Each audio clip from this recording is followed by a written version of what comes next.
Deep in the heart of Africa, beyond rolling hills and dense forests, there was a valley that no one from the village of Kwasi had ever dared to visit.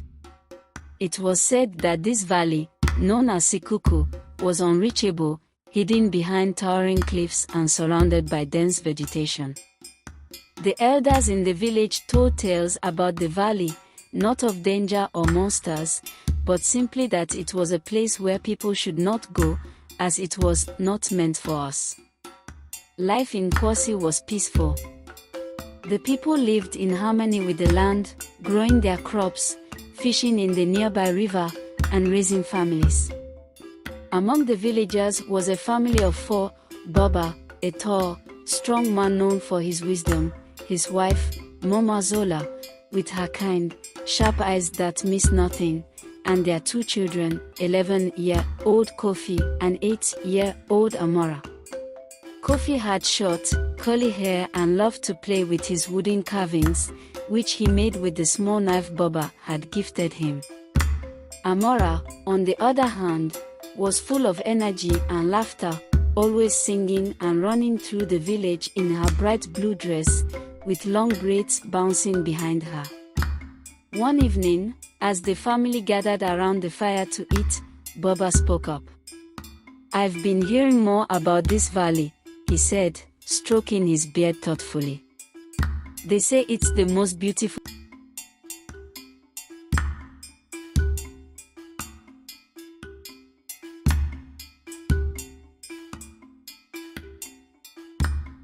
"That's true," Baba nodded.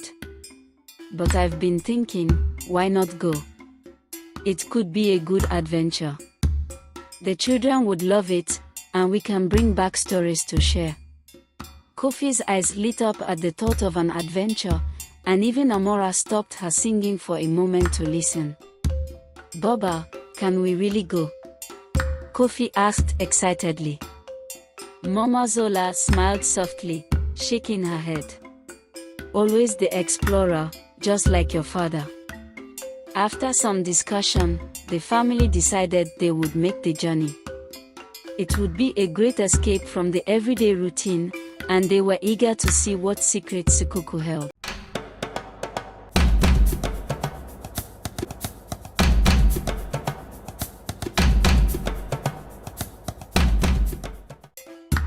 They gathered their supplies, food, water, and a few simple tools, and set off early the next morning. The journey to the valley was not an easy one. The path was narrow, winding through thick forest, and the air grew warmer as the sun rose higher in the sky. As they walked, they were joined by 2 other villagers, an elderly fisherman named Duma and Mama Zola's close friend, Amina, a bright and cheerful young woman who always wore colorful dresses. Duma had lived a long life by the river, and though his hair was gray and his back bent with age, he insisted on coming along, eager to see the valley for himself. Amina, on the other hand, had no children of her own but loved spending time with Kofi and Amora, often bringing them small gifts when she visited their home. After hours of walking, they finally reached the edge of the valley. As they stood atop the cliffs, looking down at Sikuku, their breath was taken away by the sight before them. The valley was a paradise. Lush green trees stretched as far as the eye could see, a sparkling river cut through the land, and the grass swayed gently in the breeze like waves on the ocean. Birds with vibrant feathers flitted from tree to tree, and animals grazed peacefully on the hillsides. The valley was a paradise, with trees stretching far and a sparkling river. Mama Zola whispered in awe, "More beautiful than I could have imagined." Baba placed a hand on her shoulder, agreeing. Without hesitation, the group made their way down into the valley. The descent was steep and challenging, but their excitement kept them going. By midday, they had reached the valley floor, where the air felt cooler, and the sounds of the forest surrounded them like music. The children, Kofi and Amora, wasted no time in exploring. They ran ahead, laughing and chasing each other through the tall grass. Kofi pointed excitedly to a massive baobab tree that towered over the others. It must be 1,000 years old. Amora crouched by the river, watching the fish darting through the clear stream. It's like a dream, she said softly. As the day went on, something strange began to happen. It started with Amora. "Mama, my legs feel funny," Amora said, standing up and looking down at her feet. "They feel longer." Mama Zola chuckled at first, thinking her daughter was just being playful. "Maybe you're growing quickly, my little one." But as Amora walked toward her mother, Mama Zola noticed something odd. Her daughter did indeed seem taller. Not by much, but enough to notice. "Amora, come here," she said, her voice tinged with concern. Baba examined Kofi, who was also changing. As the day continued, the changes became more noticeable. Kofi, too, was aging rapidly. His voice, once high-pitched, began to crack like that of a teenage boy, and his limbs grew longer and more gangly. The adults exchanged worried glances. "What's happening to us?" Amina asked, her voice trembling slightly. "I don't know," Baba replied, his deep voice laced with fear. "But we need to find out." Duma, the oldest among them, recognized the phenomenon, seemed the most affected. His gray hair had turned white, and his movements had slowed considerably. "This place, it's speeding up time," he said weakly. Panic began to set in as the reality of their situation became clear. They were aging rapidly, and time was running out. Baba and Mama Zola, now looking like they were in their 60s, gathered the group together to come up with a plan. Baba declared they had to find a way out immediately. "We have to get out of here," Baba said, his voice now hoarse. "But how?" But every attempt to climb out left them dizzy and back where they started. Amina suggested they follow the river, which seemed unchanged. Amina, who had been quietly observing the valley, suddenly spoke up. "The river," she said, pointing to the flowing water.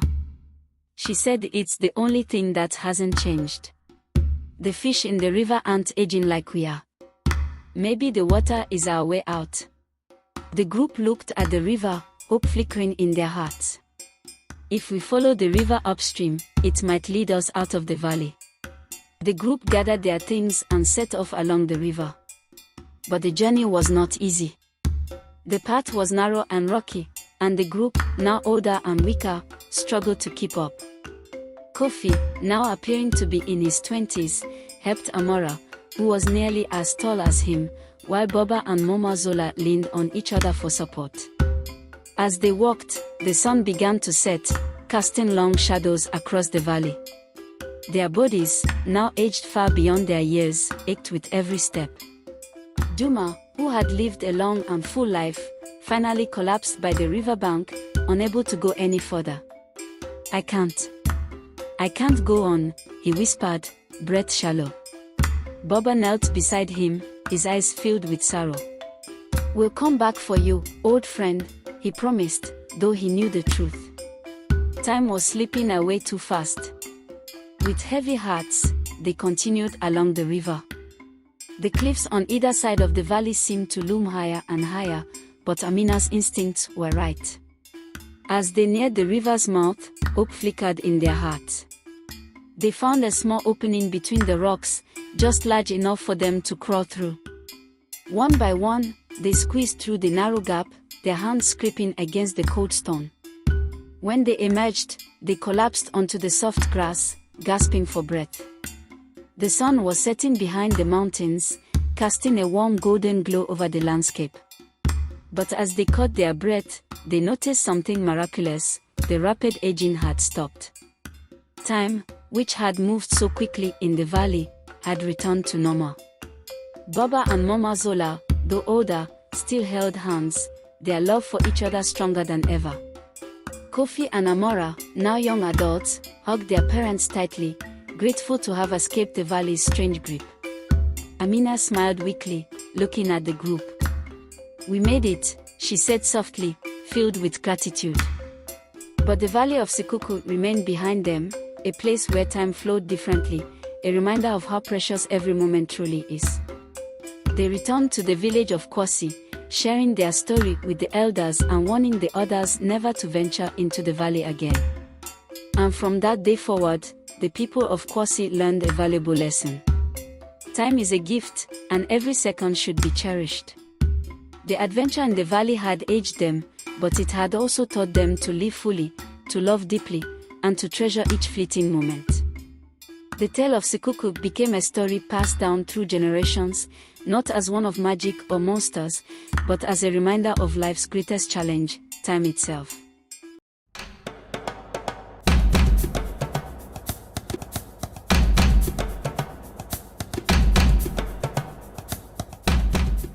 Hope you enjoyed the story. If so, please like the video, comment what you learned from the tale, and don't forget to subscribe to the channel for more enchanting tales just like this one. Thank you.